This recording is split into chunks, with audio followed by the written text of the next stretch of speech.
cerai karena mertua ngomong ikut Ini campur. problem yang lebih kompleks lagi. Mungkin Bapak sudah Nggak, lebih mengalami ya. Enggak. Oh, enggak ya, enggak. Punya anak dijamin juga oleh Tuhan bahwa ada rezeki, ada keselamatan, ada kesejahteraan. Tapi kalau nggak punya anak itu pilihan juga, nggak masalah. Jangan takut menjadi orang tua yang melakukan kesalahan, karena tidak ada orang tua yang sempurna. Nggak Oh, apa-apa nangis gue. melakukan, nggak apa-apa. Karena kesalahan dalam parenting itu keniscayaan. Wida nangis Bisa. beneran loh. Wida nangis beneran loh.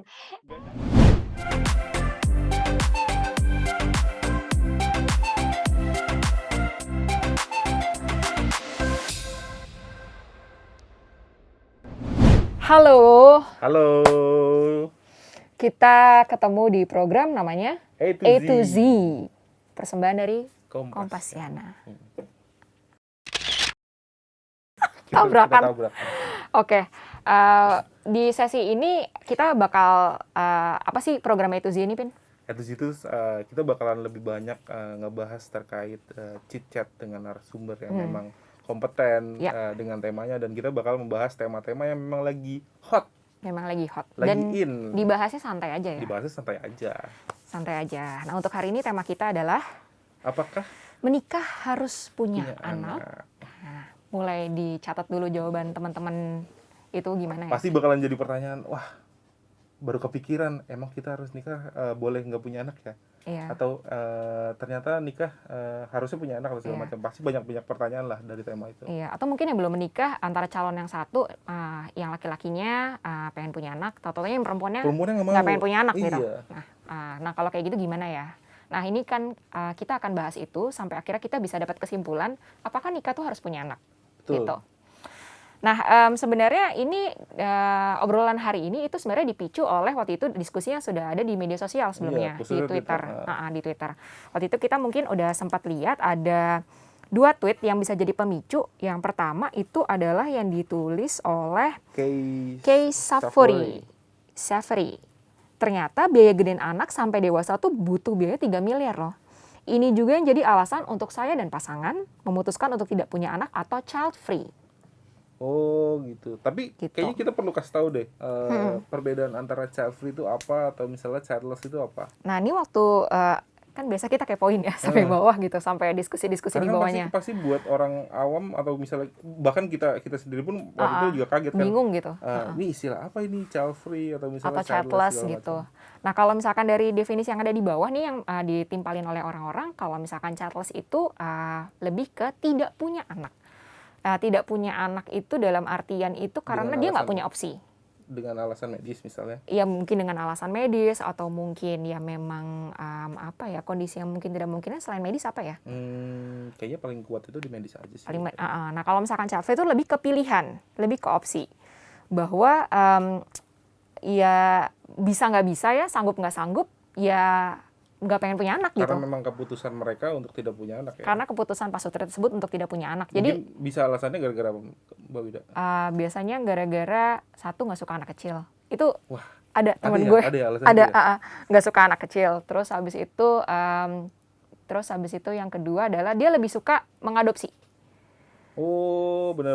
Karena dia merasa dengan dia nambahin manusia, jumlah populasi, dia akan berkontribusi terhadap alasan-alasan yang mungkin lebih environmental gitu ya. Nah, terus habis itu ya banyak sih sebenarnya alasannya. Cuma yang menarik adalah si Kay ini sebenarnya menghitung 3 miliar ini sebenarnya kan udah gede banget ya, Pin ya. Iya sih. Ini paling di bold sama teman-teman di Twitter pasti karena biaya 3 miliar itu pasti kan ya. Ngitungnya dari mana? Terus kalau misalkan dari diskusinya sih sebenarnya mungkin Kay ini sebenarnya bisa ya, mampu secara finansial. Harusnya mampu sih ya. Tapi akhirnya memilih untuk child free. Gitu. Tapi menurut lu kayaknya kira-kira kalau misalnya 3 miliar itu apakah memang sesuai dengan standarnya dia, atau misalnya ternyata standar orang lain itu bisa berbeda-beda? Menurut gue sih beda-beda ya. Bisa beda-beda juga, dan pemikiran orang untuk mendidik anaknya sejauh apa kan itu beda-beda juga ya tiap orang ya. Ada yang mungkin tiap bulan, tiap hari mau ngasih 3 protein gitu ya. Iya. Ada yang pengennya campur protein nabati sama protein satu lagi ya bolehlah daging merah atau Standarnya diturunin lah. Iya, standar diturunin gitu ya. Bisa jadi kan kayak gitu. Nah, terus satu lagi itu tweet dari ini yang sempat rame tuh Pin gara-gara ada satu orang nge-tweet mungkin anaknya ya. Yang kemudian anaknya mengundang reaksi juga dari ibunya. Dan kebetulan ibunya main Twitter. Iya, ibunya kebetulan main Twitter. Nah, ini mana tadi ya tweetnya? Yang tweetnya saya ibunya Herman. Di mana sih tadi, Pin? Yang atas nama Nur Rahmani kan? Nih saya yang bacain. Saya ibunya Herman. Saya mendidik Herman untuk melawan ketidakadilan. Antara lain ketidakadilan terhadap perempuan. Terus juga dia bilang menjadi perempuan tidak harus beranak. Mereka bisa menjadi apapun yang mereka inginkan. Jadi ibunya seperti mengasih penegasan ya. Jadi kalau misalnya nanti perempuan itu ya memang tidak, kalau misalnya mereka memilih untuk tidak punya anak ya memang itu hak-hak dia juga kan. Iya. Nah kebetulan begitu gue buka profilnya, sebenarnya Ibu Nur Rahmani ini adalah dosen psikologi Universitas Gadjah Mada. Wow. Nah, yang mana berarti mungkin memang sudah ada pertimbangan tuh di balik cara dia mendidik anaknya si Herman ini kan. Memang udah ada pertimbangan dan mungkin memang mau mendidiknya seperti itu gitu kan. Dan dia pasti punya insight yang yang kita mungkin nggak tahu ya. Mungkin kapan-kapan bisa kita undang juga di sini gitu. Nah, tapi untuk kesempatan kali ini kita sebenarnya udah punya narasumber itu psikolog juga sih. Betul. Tapi dan sebelum kita undang, kenapa? Kompassioner. Oh iya, dan dia juga kompassioner ya. Sering nulis di Kompassioner. Sering nulis soal ya tentang psikologi juga. Dan itu semua artikel yang dia tulis juga memang sangat berguna untuk perkembangan psikologi siapapun yang baca. Iya. Jadi memang sangat-sangat menarik sih siapapun setiap apapun artikel yang tulis sama dia. Iya benar. Nah, tapi sebelum kita ngundang narasumber kita, sebenarnya gue pengen nanya Pin sama lo. Kan lo udah punya anak ya? Anak lo berapa? Anakku 1. Oh, anakku 1. Istri berapa? Istri 1. Itu klasik banget ya. Itu ada di semua talk show gitu, bentuknya itu diskusinya kayak gitu. Nah, kalau misalkan menurut lo yang udah punya anak, sebenarnya lo sempat kepikiran gak sih Pin untuk keputusan punya anak atau enggak? Atau mungkin lo mau cerita sedikit soal keputusan lo punya anak? Sebenarnya karena ini istilah baru ya, istilah baru bahkan di gue sendiri. Dan gue juga kebetulan terlahir di keluarga yang memang happiness itu datangnya dari cucu, dari anak yang akhirnya menikah segala macam. Itu salah satu mungkin pemikiran-pemikiran yang akhirnya baru dari gue. Child free itu sangat-sangat baru dari gue. Nah makanya ketika gue memutuskan menikah dan punya anak, ya itu memang seperti sudah pattern dan mindset gue seperti itu. Ketika gue menikah ya gue harus punya anak untuk sebagai kebahagiaan lah. Dan kebetulan gue juga suka anak kecil kan. Dan ketika gue ngeliat ponakan ketika ngeliat gue anak kecil di dekat rumah gue segala macam pengen main gitu. Cuma kan waktunya terbatas kan kalau misalnya main sama mereka, ponakan gue juga kan segala macam. Nah kayaknya wah lucu nih kalau misalnya gue punya anak segala macam, gue bisa main sama anak gue setiap hari segala macam kayak gitu-gitu sih. Kalau mindset gue, makanya child free itu sangat-sangat baru lah pemikiran di gue. Berarti lo nggak sempat ada periode ketika lo ragu ingin punya anak atau tidak ya sebenarnya? Harusnya nggak ada sih, karena child free itu aja gue baru dengar ketika fenomena ini muncul lah di media sosial. Nah kalau lu gimana? Kan lu kan kondisinya saat ini juga belum nikah. Dan nantinya ketika menikah, apakah memutuskan untuk child free atau enggak? Kalau misalkan gue sebenarnya ketika nanti akhirnya akan menikah, sebenarnya pengen banget punya anak juga. Gue suka anak kecil, tapi kayak tetap ada keraguan, mirip dengan kayak tadi sih. Jadi sepertinya gue bisa paham keraguan yang dialami oleh Kay. Kalau Kay bedanya dia sudah memutuskan ya. Kalau misalkan gue mungkin masih berpikir gitu, karena gue suka anak kecil, tapi kadang-kadang gue bisa dibikin nangis sama anak kecil. Kalau misalkan dia udah terlalu bandel gitu, jadi kayak gue bisa sanggup nggak ya bisa untuk pusing sendiri gara-gara anak kecil gitu. Iya gitu, gue sanggup nggak ya punya anak sendiri gitu. Kadang-kadang gue juga terlalu, dalam tanda kutip ya, cinta terhadap diri gue sendiri gitu. Jadi kadang-kadang terlalu egois. Kalau misalkan gue punya anak kecil, apakah gue salah satu yang bakal baby blues juga ya? Karena gue nggak punya waktu buat diri gue sendiri. Kadang-kadang ada ketakutan-ketakutan kayak gitu. Apakah gue bisa mendidik dia dengan layak dan lain sebagainya. Dan ada juga kayak alasan semacam apakah kenapa gue harus dilahirkan di dunia gitu. Gue sempat punya pertanyaan seperti itu. Ke orang tua lu? Sebenarnya bukan orang tua sih, tapi lebih ke apa ya? Kalau misalkan gue merasa kesulitan di dunia ini gitu, kayaknya kalau gue nggak dilahirin gue nggak perlu deh ngerasa kayak gini gitu. Jadi gue nggak mau kalau gue nantinya punya anak gue bakal merasa seperti itu gitu. Jadi kayak ada semacam hal yang direfleksikan di kehidupan yang gue rasain saat ini dengan jangan sampai anak gue kayak gitu. Tapi kalau misalnya ternyata lu bisa mengetahui standar dan lu tahu mengetahui standar lu lah, dan kayaknya standar yang harus bagus biar nggak keulang di lu itu, lu bisa diterapkan gitu ke calon anak lu misalnya. Itu gue rasa adalah keinginan semua orang tua ya, untuk ngasih kehidupan yang lebih layak daripada yang mereka alami sih. Pengennya sih kayak gitu ya. Cuma kan kita kayak masih suka ragu nggak sih dengan diri kita sendiri. Kayaknya sih lebih ke situ. Tapi gue pribadi gue bisa paham yang kayak tadi gitu, dan juga bisa paham dengan Ibu Nur tadi ya. Tapi disclaimer juga, gue juga bukan nggak setuju harus punya anak sih gitu segala macam, terus child free itu salah, enggak. Karena gue juga beberapa kali punya teman yang memang memutuskan untuk dia tidak menikah karena memang dia happy dengan dirinya sendiri, dan itu gue tidak masalah. Dan mungkin juga kalau misalnya fenomena child free ini karena memang dia itu memang senang dengan pasangannya aja untuk kemana-mana, misalnya dia traveling sama pasangannya doang. Iya benar-benar. Bisa jadi kan salah satunya itu kan. Dan karena itu nggak ada masalah juga sih. Karena ada orang yang pengen menikah, komitmen menikah tidak satu paket dengan komitmen punya anak. Betul. Itu, nah ini bisa kita tanyain nih si Pin, sebenarnya ke narasumber kita. Kita langsung panggilin aja. Boleh kali ya. Kita panggil aja. Kita hadirkan Mbak Naftalia. Mbak Naftalia silakan join. Mbak Naftalia, apa kabar? Kabar baik, Mbak Wida, Mas Kevin. Halo. Halo, Mbak Naftalia. Ini lagi di mana? Aktivitasnya lagi apa aja nih, Mbak?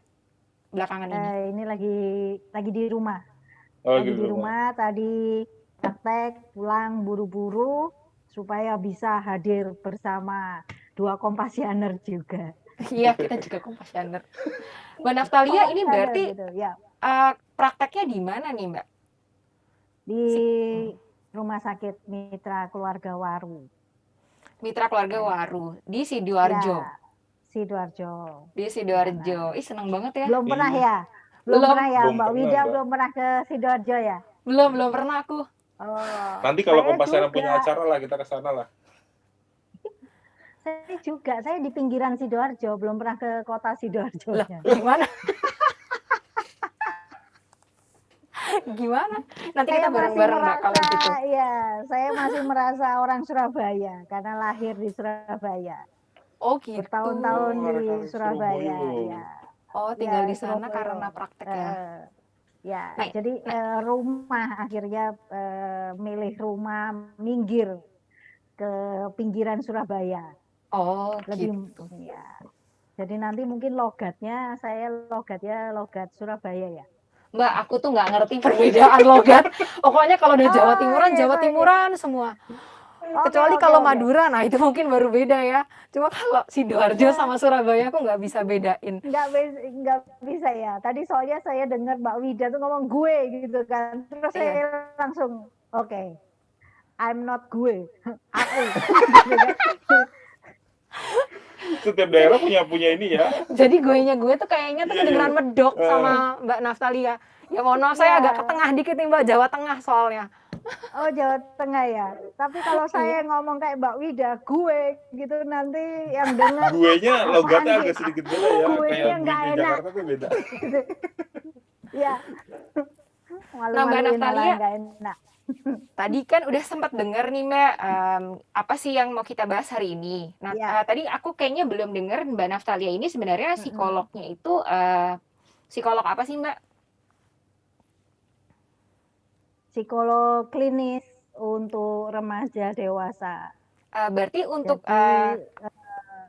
untuk yang kasus-kasus yang tadi, kok kasus nggak enak banget ngomongnya apa ya? Untuk apa sih? Topik. Iya, topik. Jangan bilang kasus.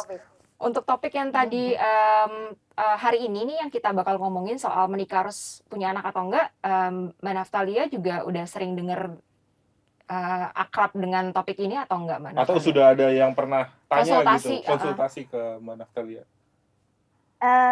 Kalau konsultasi khusus enaknya saya punya anak apa enggak, itu enggak ada.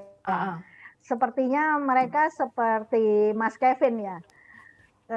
Nikah langsung ya nikah punya anak gitu, terus nggak kepikir enaknya punya anak enggak ya gitu, kayaknya saya nggak belum sampai ke arah situ ya Mbak. Tapi, yang punya anak ya punya anak iya, gitu. nggak ada.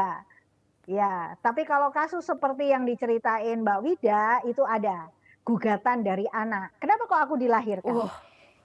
Nah, ini berat ini. Kalau mama sama papaku nggak lakukan hubungan, berarti aku kan nggak lahir.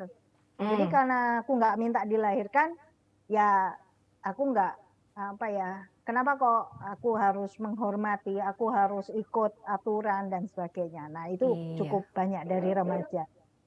Oh, karena itu remaja. Berarti mungkin gue masih remaja aja terus ya. Tapi biasanya yang dikasih masukan dengan anak-anak remaja seperti itu seperti apa, Mbak?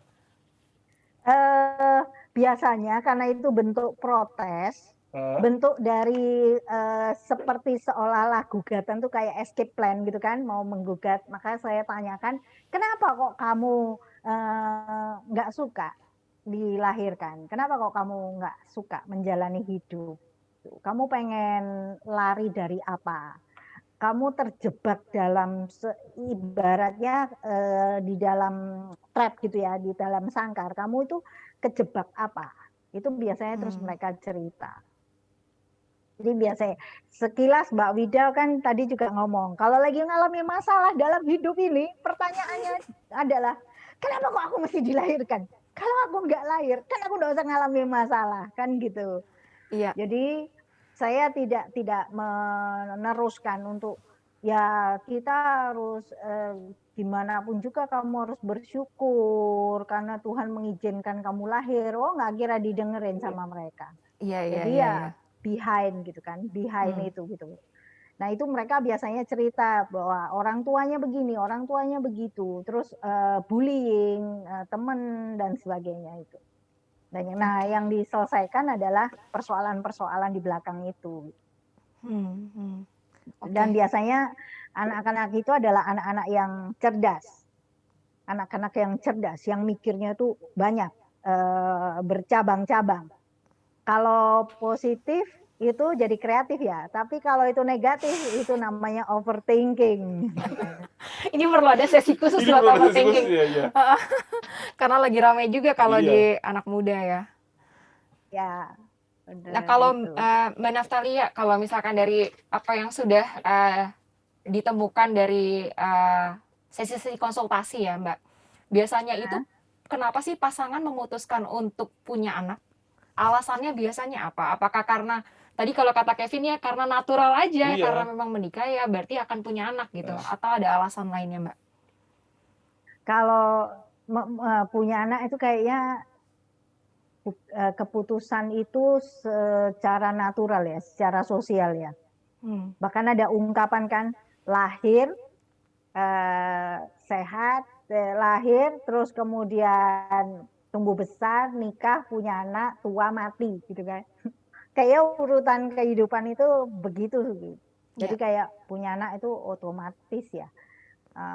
Kayaknya nggak kepikir untuk aku nggak punya anak aja. Dan sepertinya yang gerakan yang terakhir yang tadi dibicarakan oleh Mbak Wida sama Mas Kevin itu memang terakhir-terakhir aja ya. Ketika orang mengatakan, wih mahal banget sih punya anak sekarang gitu kan, biaya pendidikan tinggi gitu. Nah terus kalau gitu kita nggak usah punya anak aja. Sepertinya mungkin itu kalau berdasarkan biaya, seperti yang tadi di-sharingkan itu, sepertinya itu bukan pilihan bebas, itu pilihan putus asa kayaknya.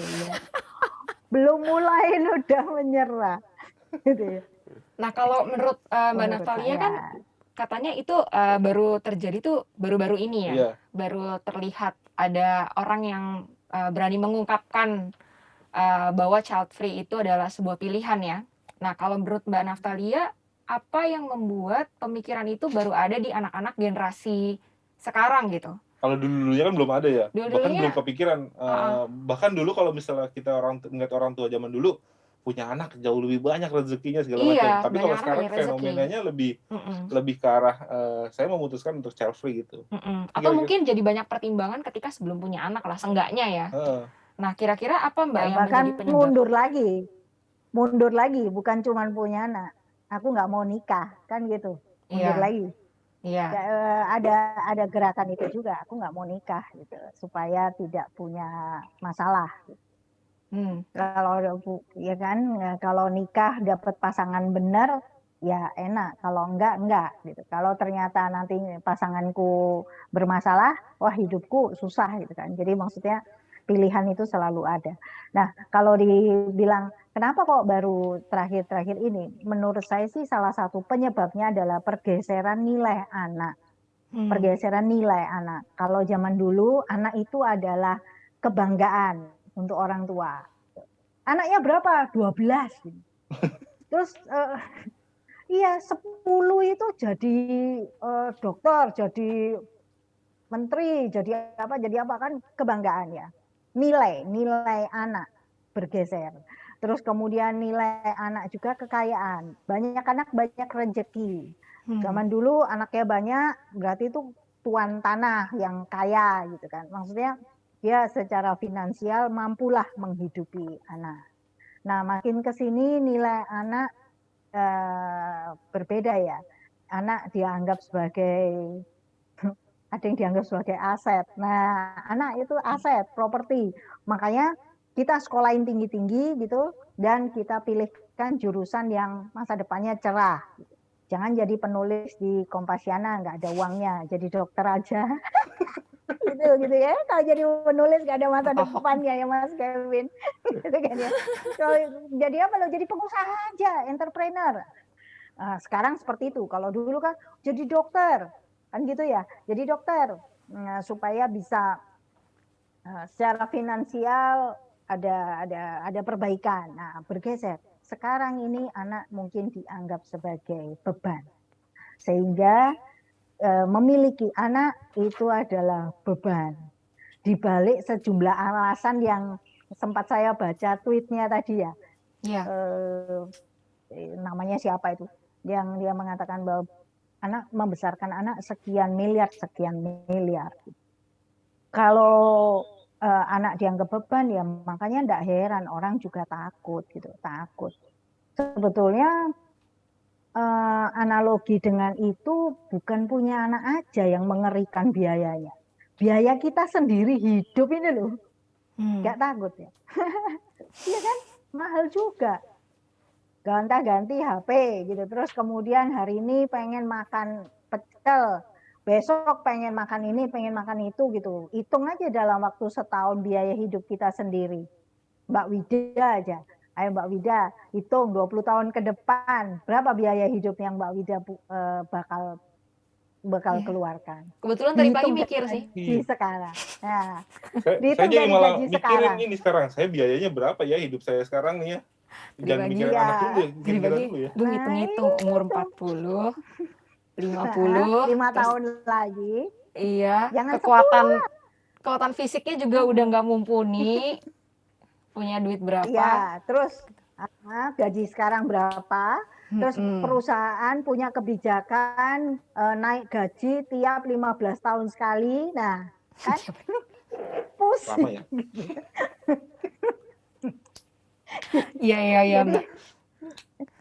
Nah, tapi kalau misalkan dibilang sebagai aset ya, itu bukannya ada juga dari zaman dulu juga udah ada ya, Mbak Naftali. Jadi kayak kebanggaan.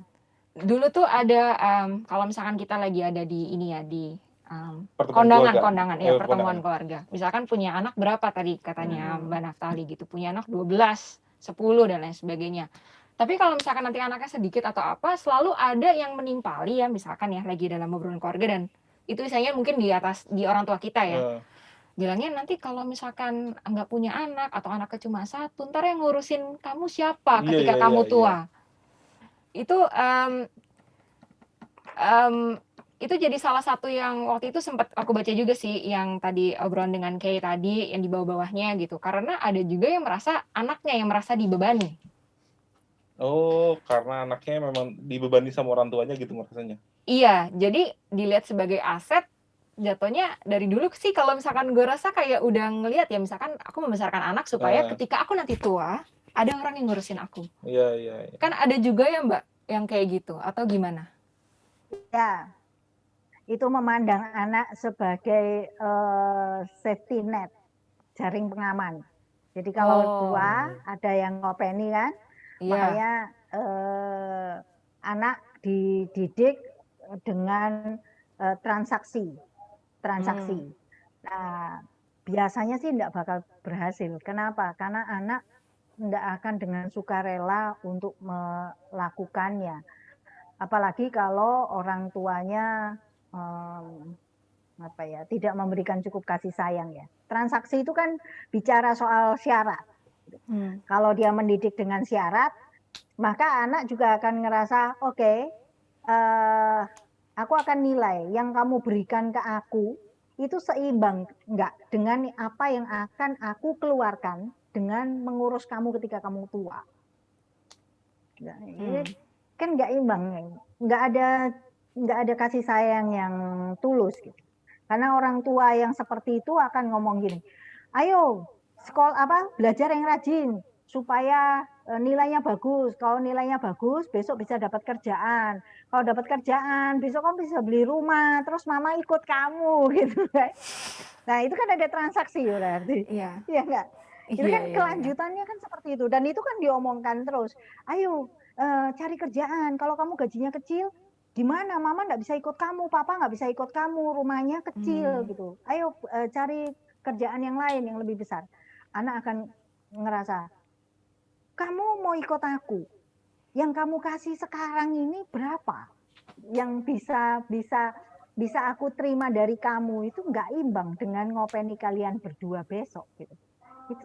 Itu nggak membuat anak merasa harus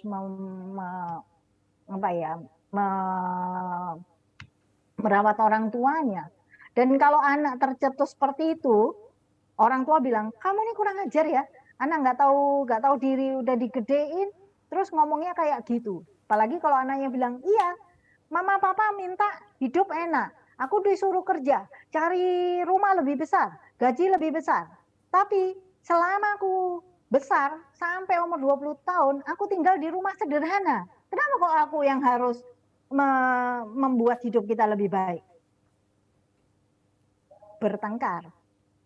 Karena itu transaksi. Tapi kondisinya kalau misalnya seperti itu Mbak, yang perlu diluruskan itu dari apakah mereka harus dikumpulkan dalam satu tempat terus dikasih tahu, atau memang harus satu persatu mereka dikasih tahu harusnya kamu gini Ini atau treatment konsultasi ya? treatment konsultasinya itu harusnya seperti apa Mbak? Biasanya. Dan saya juga jadi bingung, Tergantung ini yang salah masalahnya sebenarnya orang tuanya atau anaknya? Kalau dibilang salah atau enggak, di sini kan enggak ada yang salah. Karena masing-masing membawa persepsinya sendiri. Oh, iya, persoalannya betul. Apa dulu gitu? Persoalannya apa dulu? Kalau persoalannya adalah tuntutan yang di luar batas, maka itu yang diselesaikan. Biasanya anak itu tanpa dibegitukan mereka akan terpanggil. Kalau dididik dengan baik ya. Kalau dididik dengan baik, dia akan terpanggil untuk ngopeni orang tuanya. Nggak usah ditransaksikan seperti itu anak akan terpanggil. Situasi menjadi tidak kondusif ketika orang tuanya terlalu banyak tuntutan tapi tidak memberikan kasih sayang, tidak memberikan parenting yang baik gitu. Karena mereka hanya fokus di ketakutannya. Jadi orang tua tuh punya harapan dan punya ketakutan yang membuat mereka tidak bisa melihat potensi anaknya. Mereka ingin mencetak anaknya sesuai dengan harapan dan memindahkan rasa takutnya pada anaknya. Takut tua terlantar, ya kan? Takut kalau sakit nggak ada yang nganterin, nggak ada yang ngasih biaya. Ketakutan-ketakutan ini dipaksakan di anak, ya anak akan nolak. Apalagi situasi sekarang itu anak lebih punya wawasan banyak. Kenapa dulu nggak ada protes? Karena dulu nggak ada media sosial, nggak ada komparasi sosial, nggak ada social comparison, nggak ada. Yang dia tahu ya cuma TV hitam putih dan tetangga kanan kiri itu aja dan keluarga besar. Per bulan Sekarang dia 1.000. bisa, ya. Sekarang dia bisa kemana-mana. Dia bisa pergi kemana-mana gitu kan. Dan dia bisa melihat, kenapa kok aku yang terbeban? Di tempat lain enggak. Loh ternyata ada pilihan hidup yang berbeda di sana. Dan itu ternyata enggak apa-apa. Seperti itu. Makanya lebih terbuka, banyak opsi. Atau jangan-jangan orang seperti yang tadi tuh, yang nge-tweet tadi, dia juga memang merefleksikan apa yang sudah dia hadapi. Jadi ada ketakutan dalam diri dia. Oh, jadi Bisa dia jadi udah kan? ketakutan dari jadi orang tuanya ya? Iya, bisa Heeh. jadi mungkin ada luka atau apa. Mungkin nggak sih Oh. ya? Ya ini terkaan kita doang Ini ya. Mohon iya, maaf ini kalau misalkan kita kita salah nggak menerka. ngambil persepsi sendiri ya? Tapi bisa jangan-jangan ketika orang pilih opsi buat hidup selanjutnya, kan pasti dia akan berangkat dari apa yang sudah dia alami dulu, yang dia Yang coba sudah dia pelajari. Kira-kira bisa gitu mungkin ya, Ya, Mbak bisa Naftali jadi. ya? Bisa jadi. Karena kata-kata bahwa kamu tuh nggak tahu ya berapa biaya yang mama papa keluarkan untuk kamu. Gitu. Kamu jangan mau digaji 1 bulan cuma 1 juta di bawah UMR. Kamu nggak tahu ya skincare-mu aja berapa. Gitu kan. Skincare. Oh, iya. Terus Jadi dia mungkin terbebani dengan apa yang dilakukan orang tua sebelumnya kan? Bisa ya, ya, bisa nggak juga bisa jadi sebenarnya. dan tanpa sadar ya. Karena apa? Saya ingat klien saya, anggap aja teman ya. Dia bilang gini, Bu Naf, aku dipanggil di sekolah sama guru anakku. Jadi anakku itu disuruh nulis baru kelas 1 SD. Jadi terus kemudian ini buku ya. Anakku itu nulis cuman separuh ini. Jadi tulisannya itu kecil-kecil mepet gitu. Gurunya nggak bisa baca. Nah kalau buku bergaris kan harusnya tiap satu kalimat satu baris kan. Ini enggak, satu baris tuh bisa diisi beberapa kalimat gitu. Jadi separuh itu sudah selesai tugas menulis bahasa Indonesia. Jelas aja nggak bisa kebaca. Terus dipanggil nih si mama ini. Nah mamanya ngomong sama anaknya, kamu itu harus pakai semua, jangan ke ini. Nggak apa-apa mah, cukup kok.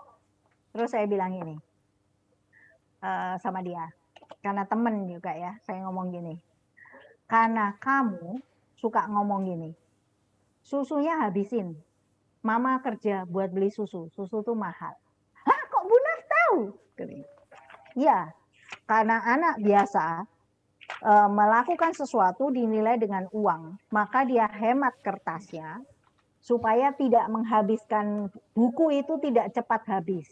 Kalau buku itu cepat habis, maka mama akan susah karena mama harus kerja gitu, untuk dapat uang. Jadi dia harus hemat. Saya bilang, makanya kalau didik anak jangan bilang sedikit-sedikit dikaitin sama uang, gitu. Jangan kaitin sama duit gitu. Oh, kamu harus habisin susu itu mahal gitu kan?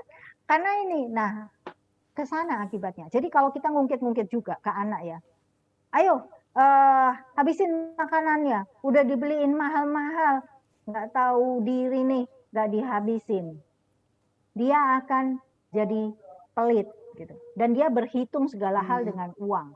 Oh, aku harus keluarkan ini karena itu transaksi. Nah, kalau saya terapkan ke anak bukan mahal ya. Bahkan kalau lagi makan mereka tanya, ini harganya berapa Ma? Kalau makan nggak usah tanya uangnya. Nggak usah tanya uangnya. Karena konsekuensi orang tua kalau sudah beli dia jangan diungkit-ungkit gitu kan. Kalau untuk susu, untuk vitamin, untuk makanan, kita ngomongnya ke anak, ini supaya kamu sehat. Di dalam susu banyak kalsium. Supaya tulangmu kuat gitu. Nah, teman saya tadi, kan saya bilangin tuh, ubah caranya coba. Jangan bilang susu itu mahal. Dan mama harus kerja untuk beli susu.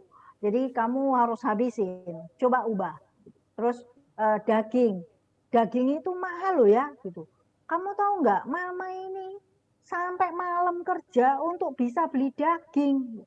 Nah, anaknya makan daging itu dimasukin itu nggak dihabis-habisin.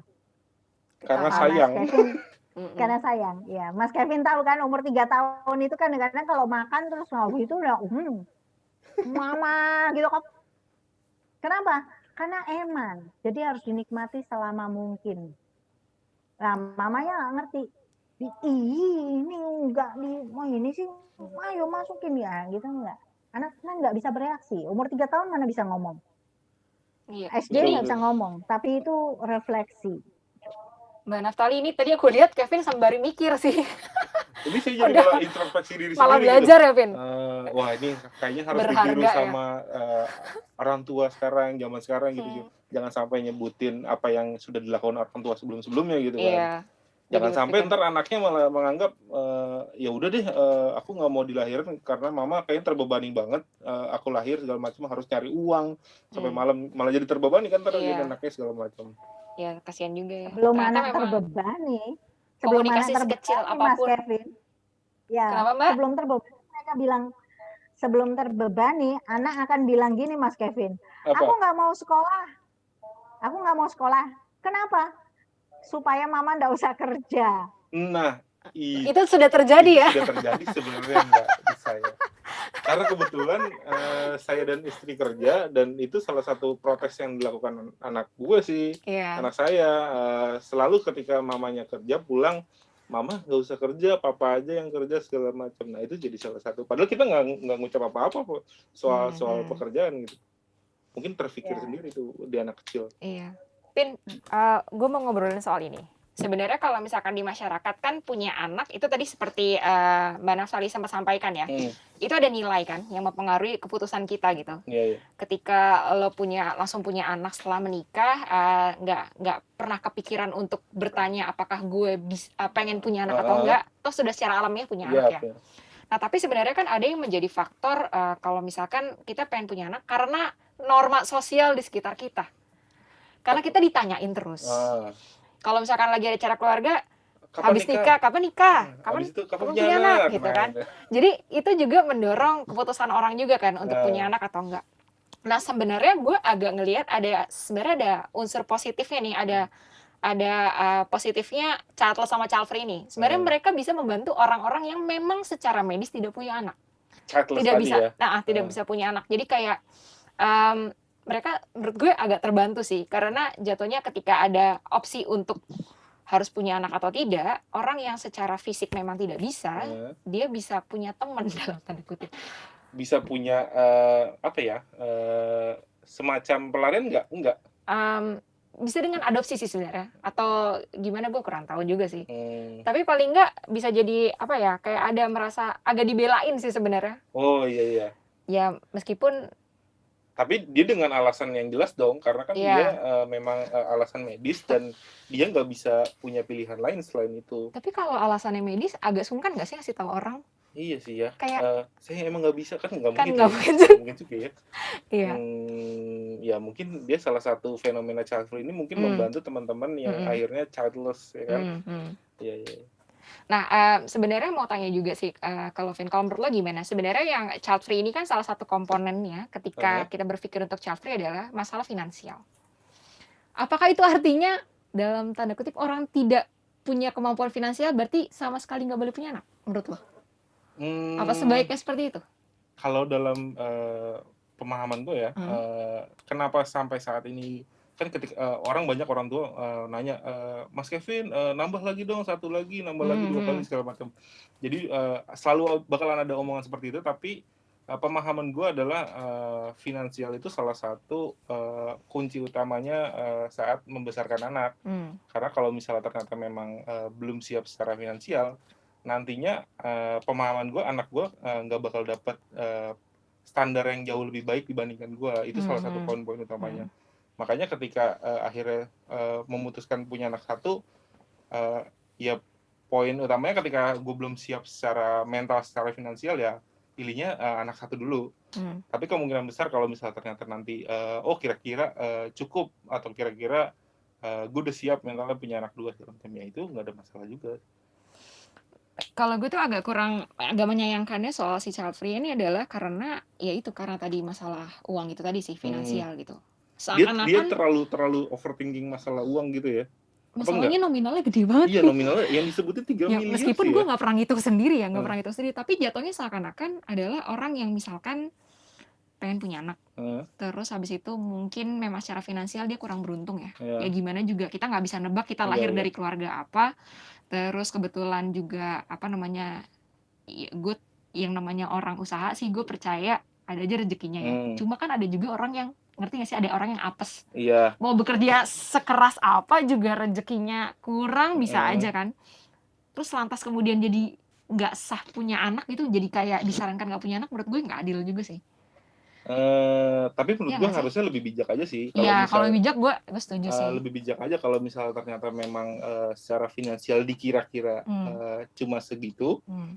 Saran pasnya sih kayaknya lebih bijaknya kalau misalnya kita juga mengatur punya anak ya jangan berlebihan juga. Kalau misalnya finansial kita nggak cukup punya anak 5, 7 gitu segala macam, itu kan kayaknya udah di luar hitungan lah, kayaknya udah secara logikanya udah nggak masuk gitu. Iya. Jadi menurut gue ya kebijakan kita aja. Kalau misalnya memang dirasa ternyata rasanya kayak kita belum siap mental buat punya anak ya, child free juga pilihan yang menurut gue bijak juga sih. Iya, menurut gue juga sih. Sama satu lagi, sebenarnya kita tuh agak kurang kalau di negara kita mungkin ya, lebih ke ini sih. Masalah stigma, masalah bukan ini. obrolan. Kalau misalkan di negara lain itu ada, kemarin gue sempat baca kan sebelum untuk sesi yang ini, untuk yang kayak salah satu contohnya di Australia, mereka tuh ada yang namanya tuh parental responsibility. Jadi sama waktu itu sempat dapat cerita juga dari siapa gitu, gue lupa, temen gue yang lagi tinggal di Eropa. Jadi kalau misalkan sebuah keluarga pengen punya anak, dia tuh kayak ada standar minimal. Jadi kayak ada assessment untuk kesehatan mental, ada assessment juga untuk finansial, terus dan kemampuan-kemampuan lainnya ya, gue nggak ngerti detailnya seperti apa. Jadi ketika nanti anaknya sudah lahir, nanti kemudian ada tim yang ngecek. Terutama kalau misalkan biasanya ada laporan, misalkan dari tetangganya, kok anaknya nangis terus ya? Atau mungkin kok kayaknya anaknya nggak tambah-tambah nih berat badannya. Nah, biasanya ada dilakukan pengecekan, lalu kemudian ada social service datang ke rumah mereka. Itu program pemerintah ya? Itu dari pemerintah. Jadi ketika dinyatakan keluarga tersebut tidak mumpuni secara secara aspek-aspek yang ada dalam kualifikasi mereka, itu anaknya bisa diambil lalu dirawat oleh pemerintah. Karena dianggap mungkin orang tuanya misalkan kalau lagi ada gangguan mental sehingga malah membahayakan si anak. Si anaknya malah anaknya diambil gitu karena dianggap tidak mampu untuk membesarkan anak gitu. Wah, kalau di Indonesia diterapin nggak ya? Nah, kita tanya ke Mbak ini aja deh kayaknya. Seru kayaknya tanya ke Mbak siapa? Mbak Naftali. Kalau misalkan di Indonesia itu seperti apa Mbak Naftali? Apakah sempat tahu apa ada program seperti itu kayak parental responsibility atau mungkin kalau dari Mbak Naftali ada bayangan nggak? Sebenarnya untuk kualifikasi sepasang suami istri itu punya anak tuh minimal mereka harus bagaimana? Iya. Kira-kira Mbak? Oke. Kalau di Indonesia kayaknya enggak ada ya, bahwa program pemerintah resmi itu ya. Tapi di beberapa agama mereka kan melakukan kursus persiapan pernikahan. Iya. Yang saya tahu kalau di Katolik ada gitu kan. Kalau di KUA juga ada gitu. Di KUA ya udah ada. Ya. Kalau di beberapa agama tertentu kan memang kursus persiapan pernikahan tuh menyangkut juga soal finansial. Tapi bukan itu aspek yang penting karena apa? Finansial bisa dicari. Bukan berarti terus gampang gitu kan atau susah gitu cari duit, bukan. Finansial itu aspek yang bisa diupayakan. Bukan yang bawaan. Nah, yang biasanya dikerjakan duluan adalah persiapannya adalah apakah mereka siap secara mental. Apakah mereka selesai dengan dirinya. Karena banyak pasangan berkonflik karena mereka belum selesai dengan dirinya. Mereka membawa trauma-trauma masa lalu ke dalam relasi yang baru gitu. Trauma dididik oleh ayah yang keras gitu. Maka ketika suaminya berlaku keras, dia berespon seperti ketika dia berespon terhadap ayahnya. Nah, suaminya kan jadi kaget gitu. Kenapa kok istriku jadi seperti ini? Tidak nurut dan sebagainya. Dia membangkang terhadap ayahnya karena ayahnya otoriter. Sekarang dia lakukan juga terhadap suaminya. Nah, itu persoalan-persoalan yang tidak kelihatan. Kalau finansial kan kelihatan itu, tangible. Dia bisa dihitung. Tapi yang bahaya itu yang luka-luka ini ya, intangible, yang tidak kelihatan tapi mempengaruhi sangat gitu. Belum lagi pengaruh budaya. Pernikahan beda budaya. Yang satu membawa ajaran bahwa di budayanya bahwa laki-laki itu seorang ayah harus didahulukan. yang budaya satunya egaliter, semua sama. Nah, bisa kebayang kalau pas makan si ayah menuntut bahwa menu dia harus dapat yang paling banyak ayam, dia harus dapat yang paling banyak, paling bagian yang paling bagus gitu kan. Sementara istri nganggap di keluargaku semua sama. Jadi dia nggak akan mendahulukan suaminya kalau ngasih makan gitu kan. Ya siapa yang di depannya, anaknya yang di depannya ya dia kasih. Ini kan bisa konflik. Karena suami menganggap istriku tidak menghargaiku sebagai laki-laki. Wih, seru kan. Padahal itu adalah didikan. Budaya, bukan kebudayaan, tapi budaya di keluarganya.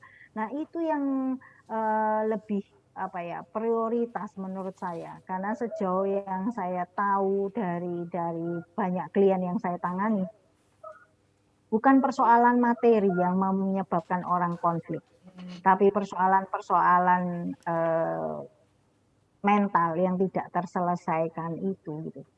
Apakah persoalan ekonomi juga menjadi penyebab perceraian? Iya, tapi sebetulnya bukan ekonominya, bukan nilainya, bukan nilai gajinya, tapi sikap terhadap finansial itu yang menyebabkan konflik. Gitu.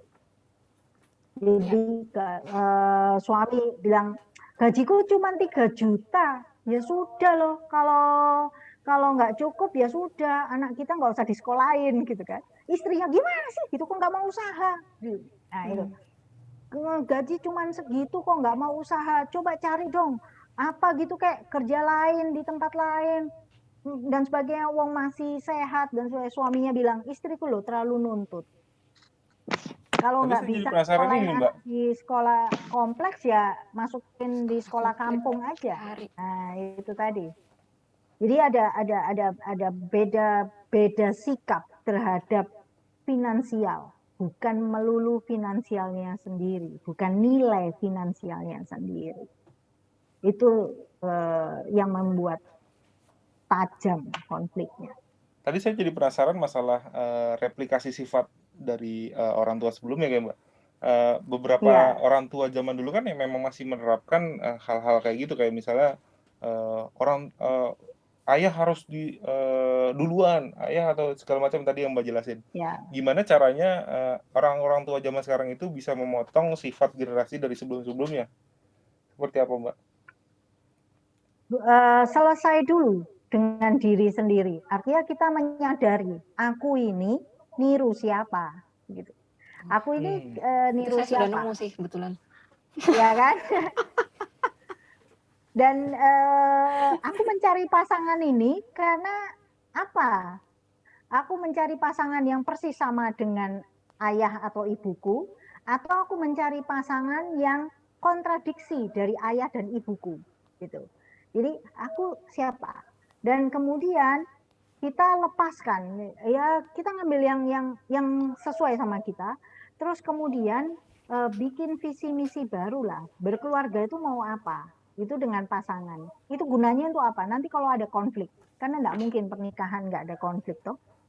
Itu ada konflik. Termasuk pilihan tidak punya anak. Ya, menyinggung itu tadi ya. Saya sudah sempat nyontek ini. Childlessness dengan child free. Child free itu termasuk dalam childlessness. Oh, tanpa anak. Childlessness itu tanpa anak bisa karena ketidakmampuan atau bisa karena pilihan. Nah, pilihan yang sering disebut child free itu tadi. Ketidakmampuan adalah tidak subur, infertilitas. Secara alamiah tidak mampu. Kualitas spermanya tidak mampu, kualitas sel telurnya tidak mampu. Jadi mereka tidak subur secara alamiah. Atau juga karena sakit gitu kan, karena tadi Mas Kevin bilang kondisi medis. Itu. Terus kemudian tidak mampu juga bukan secara finansial, nggak punya uang, maksudnya gini, saya jadi ya, orang miskin dilarang punya anak, bukan gitu, tapi karena memang secara finansial defisit, itu dianggap tidak mampu secara sosial. gitu. Jadi ada ketidakmampuan. Terus kemudian childlessness juga terjadi karena gangguan mental. Nah, pasangan yang punya gangguan mental memang dianjurkan untuk tidak punya anak. Kalau punya anak pun harus dipikirkan sistem support sosialnya ya. Itu seperti apa. Dan jadi ada yang secara sengaja, ada yang secara tidak sengaja childlessness. Ini mungkin bisa dicatat ya, kita Nah, sekalian kalau kuliah. bicara soal Ini saya dapat wejangan banyak banget ini, baru beberapa menit doang. Ya, kalau yang atas pilihan tidak punya anak tapi memilih adalah child free, memutuskan memang tidak punya anak. Nah, kalau memang tidak punya anak itu bukan hanya anak kandung tapi juga tidak adopsi, tidak punya anak angkat. Jadi semua bentuk anak gitu kan? Itu dia tidak mau gitu. Tidak mau. Nah, kalau ini disepakati, kembali ke tujuan pernikahan tadi, kalau disepakati oke, tapi kalau salah satunya tidak sepakat, tidak bisa. Ini perlu dibicarakan sejak di awal pernikahan. Ya, kenapa? Ya, kalau yang perempuan mungkin ada aliran feminis atau gimana yang mengatakan perempuan berhak mengatur tubuhnya, perempuan berhak memutuskan apa yang terjadi dengan organ reproduksinya. Iya, tapi ketika dia menikah, maka harus ada pembicaraan, kesepakatan, kompromi ya, Mbak, antara dia dan ya dengan pasangannya, apakah iya atau tidak. Kalau pasangannya oke tapi mertuanya tidak, lah ya harus kompak gitu kan, karena juga ada kasus yang bercerai karena mertua ngomong ikut campur. Ini problem yang lebih kompleks lagi. Mungkin Bapak sudah lebih mengalami ya? Enggak ya, enggak. Enggaknya tapi gitu. Mbak, tapi saya jadi penasaran juga ketika ada orang memutuskan untuk child free, pasti kan dia bakalan dapat stigma yang dari keluarganya, dari misalnya dari juga misalnya keluarga jauhnya juga ngomongin, tetangganya segala macam. Bagaimana dia mengantisipasi supaya dia tetap memilih child free, tapi obrolan stigma itu apa yang harus dilakukan gitu? Kalau mereka sudah memilih dan itu pilihan, ya antara suami istri ini tadi kan sudah sepakat. Saya kenal kok pasangan yang memang tidak punya anak, cuman saya nggak tanya lebih jauh ya, apakah karena kondisinya itu secara tidak mampu. Tapi teman saya itu sampai sekarang juga nggak punya anak dan baik-baik saja. Ketika suami istri ini kompak untuk bahwa ini pilihan gitu dan tidak akan meninggalkan salah satunya, maka stigma dan sebagainya itu lebih gampang dihadapi. Berikutnya, mereka punya yang namanya jawaban sosial. Kan harus selalu jujur. Ngapain juga ngomong sama orang lain kalau ditanyain. Ngomong sungguh-sungguh.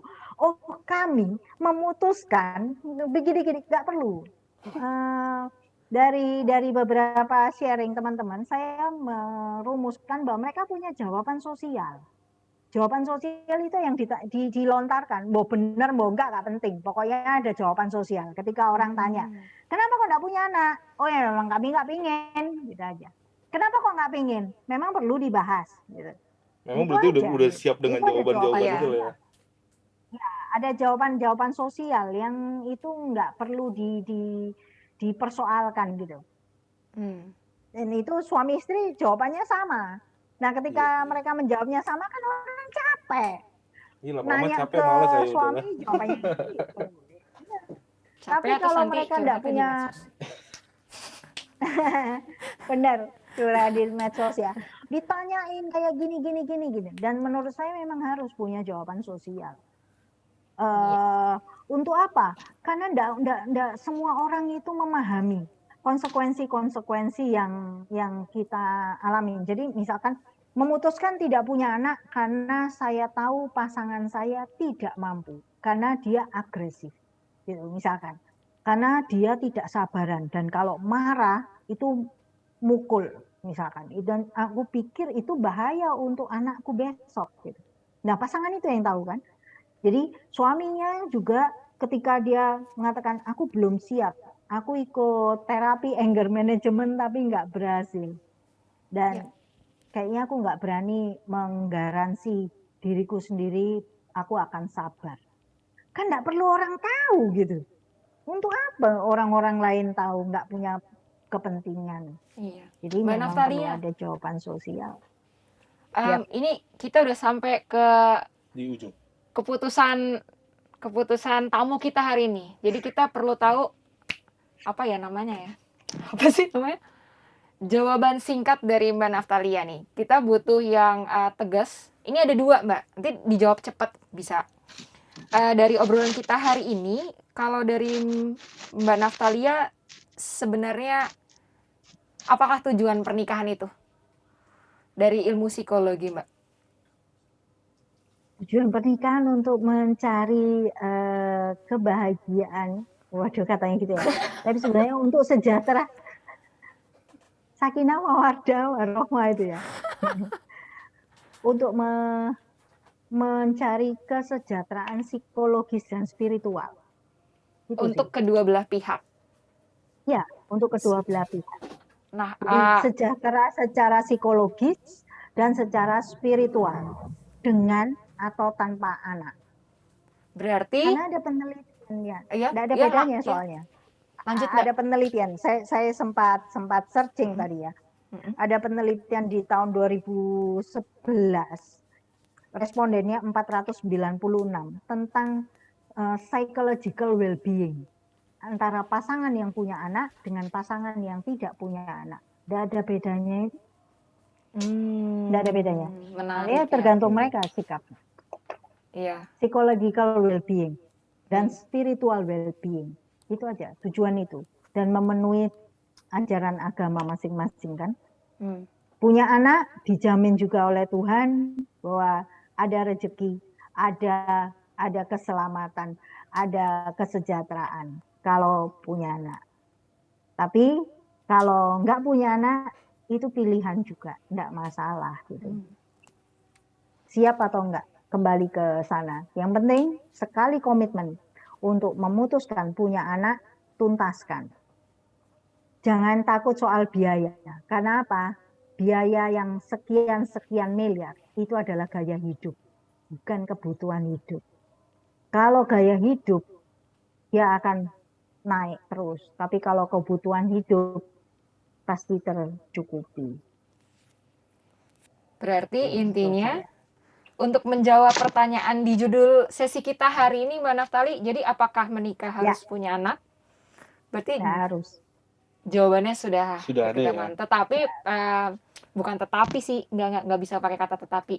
Dengan mempertimbangkan aspek-aspek tadi yang sudah kita bicarakan pada sesi ini, gitu. Jadi bukan buat gegayaan sih sebenarnya ya, sejujurnya ya. Dimulai dari diri sendiri juga sih, kayak misalnya tadi apakah memang sudah sesuai dengan spiritualnya atau segala macam. Kalau misalnya memang memutuskan untuk tidak punya anak, ya pilihan diri dia juga kan. Jadi memang harus disiapkan dari situnya juga sih, dari diri sendiri dulu. Atau kalau ternyata memang kebahagiaannya adalah dengan tidak melahirkan anak dari rahim sendiri ya, buat perempuan, atau dari laki-laki ya, dari spermanya laki-laki, dengan adopsi, ada yang bisa bahagia dengan adopsi kok. Bisa gitu juga. Jadi itu opsinya sangat beragam ya, dan sebenarnya kembali lagi ke diri kita masing-masing. Sebenarnya PR-nya adalah supaya orang lain nggak komentar. Iya, itu juga salah satunya sih ya. Nah, jawaban Mbak Naftalia hari itu sebenarnya udah bisa menjawab. Kita sebenarnya ada beberapa artikel sih yang bisa teman-teman baca semua di Kompasiana ya, yang isinya itu kurang lebih juga mengulas dari yang sudah disebutkan oleh Mbak Naftalia tadi. Kita ada beberapa artikel, nanti bisa dibaca di description box kali ya. Ada yang judulnya sebenarnya kami ingin punya anak laki-laki. Nah, itu ada tulisan dari Aira Amirah.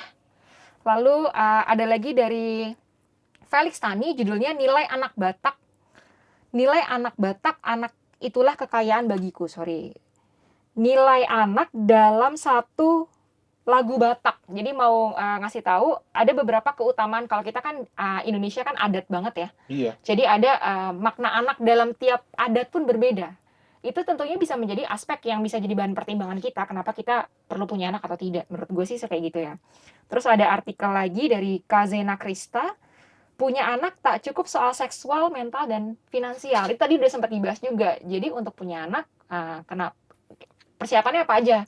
Tadi mungkin kayak harus ada kesehatan mental, ikut kursus perkawinan, terus habis itu selesai dulu dengan diri sendiri supaya kita bisa terjun ke keluarga yang baru. Kemudian ada artikel keempat, Talita 84404, stop menjadikan anak sebagai bahan investasi. Itu ini tadi dibahas tuh. Iya, tadi juga sempat dibahas kan.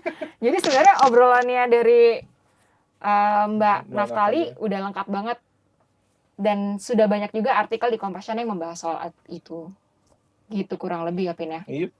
Jadi ini gimana? Gue mau jadi netizen julid, jadi nanti akan nambah anak kedua nggak? Lempar tumbler. Sejauh ini malah jadi kompor. ujangan-ujangan dari Mbak Naftali itu jadi gue kepikiran sendiri gitu, apakah gue beneran sudah siap mental atau enggak ya? Iya. Atau tadi yang sudah pengalaman orang-orang lain yang sampai dia kasar sama anak ya segala macam, apakah gue udah siap dengan hal-hal itu segala macam. Jadi makin kepikiran nih sampai pulang, sampai setelah selesai nih acara, gue bakal makin kepikiran, wah kira-kira sudah siap belum ya segala macam. Dan gue sudah melakukan hal-hal itu di anak gue yang sekarang atau enggak. Apakah gue ternyata melakukan kesalahan sebelum-sebelumnya yang gue nggak sadari dan gue akhirnya tahu juga dari Mbak Naftali kan ya itu perlu jadi pemikiran-pemikiran yang akhirnya harus gue pahamin lah ya. Ya gue juga dapat banyak bahan sih biar mikir-mikir lagi gitu kan. Lumayan banget banyak. Dan tadi juga ada beberapa luka-luka masa kecil mungkin tadi udah sempat dibahas ya. Mungkin kita perlu bikin satu sesi lagi dengan Mbak Naftali dan mau konsul gratis ya? Nggak gratis. Datang dulu ke warung. Masa gratis? Aduh, sedih banget. Oke, Mbak Naftali. Mbak Wida. Ya? Mbak Wida. Satu karena saya keinget kata-katanya Mas Kevin. Iya. Jangan takut menjadi orang tua yang melakukan kesalahan. Karena tidak ada orang tua yang sempurna. Nangis gue. Melakukan, enggak apa-apa. Karena kesalahan dalam parenting itu keniscayaan. Oke. Karena jadi enggak apa-apa menjadi orang tua yang tidak sempurna itu it's okay. Yang penting adalah menyadari ketika kita sudah melakukan kesalahan dan mencari cara untuk memulihkan luka batin anak. Itu aja. Caranya adalah menerima bahwa kita memang salah. Kedua, minta maaf sama anak.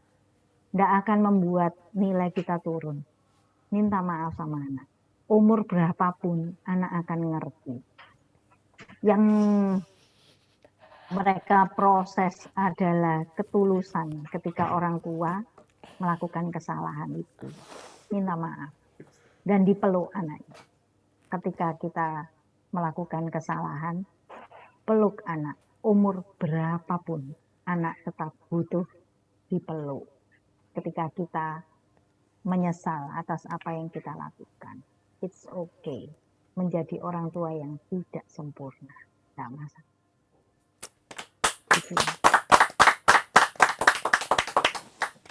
Mbak Naftalia, terima kasih banyak untuk sesinya hari ini. Ditunggu terus artikel-artikelnya di Compassion supaya kita bisa baca terus setiap hari ya. Wida nangis beneran loh. Gak nyangka loh Wida. Ini ketutupan kacamata aja. Ini nangis beneran. Mbak Wida peluk gitu ya. Yang saya peluk adalah Wida kecil. Saya mau peluk Wida kecil yang butuh dipeluk gitu ya. Ya, itu Wida kecil. Makasih Mbak Naftali. Sampai ketemu. Kita tutup berarti ya sesi hari ini karena kita udah dapat kesimpulannya, semoga bisa bermanfaat juga buat teman-teman. Terima kasih banyak buat Mbak Naftali, makasih buat Kevin. Ya, terima kasih juga buat Wida dan terima kasih Compassion. Terima kasih buat Compassion ya, selaku sponsor kita. Kita tutup sesi hari ini, sampai ketemu lagi.